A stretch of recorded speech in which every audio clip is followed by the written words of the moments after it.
मुख्यमंत्री एकनाथ शिंदे जागांच्या चर्चेसाठी दिल्लीला जातील अशी शक्यता वर्तवली जाते। मुख्यमंत्री एकनाथ शिंदे यांनी शिवसेनेसाठी 100 जागांचा आग्रह धरलाय। अजित पवार जर वेगळे लढले तर महायुतीचा जास्त फायदा होईल असं म्हटलं जातंय। राष्ट्रवादी मुक्त महायुतीसाठी शिंदे हे भाजपा पक्षश्रेष्ठींशी चर्चा करणार आहेत अशी माहिती समजते। या सगळ्या संदर्भात आणखी तपशील घेणार आहोत प्रतिनिधी पंकज दळवी यांच्याकडून। पंकज, काय नेमकं शिंदेंचं या संदर्भात म्हणणं आहे? श्रेष्ठींशी सुद्धा चर्चा करणार आहेत ते भाजपच्या असं समजतंय, काय नेमकं घडू शकतं?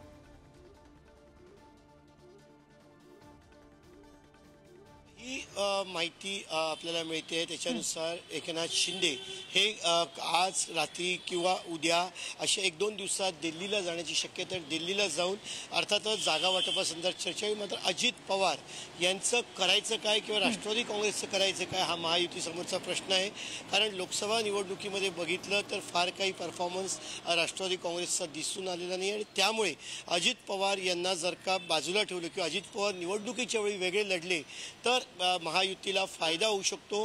प्री पोल अलायन्स जे आहे ते टाळावं आणि त्याच्यानंतर पोस्ट पोल अलायन्स जे शक्य आल्यास नंतर करावं अशी एक भूमिका जी आहे शिवसेनेच्या नेत्यांची, एकनाथ शिंदे यांच्या शिवसेनेच्या नेत्यांची, ती भूमिका एकनाथ शिंदे अमित शहा यांच्यासमोर मांडणार अशी शक्यता आहे। आणि त्याच्यानंतर या बाबतीतला निर्णय आपण आत्ताच बातमी बघितली, दिल्लीवरनं आपले प्रतिनिधी शिवाजी काळे यांनी एक महत्त्वाची बातमी दिली की अजित पवार वेगळे लढू शकतात।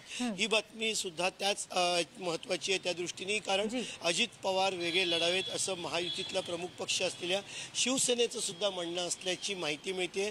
जर का वेगळे लढले तर मतांची आणि जी आहे ती निवडणुकीची समीकरणं जुळवणं सोपं जाईल असं एकनाथ शिंदे आणि त्यांच्या शिवसेनेचं म्हणणं असल्याची खात्रीलायक माहिती मिळते।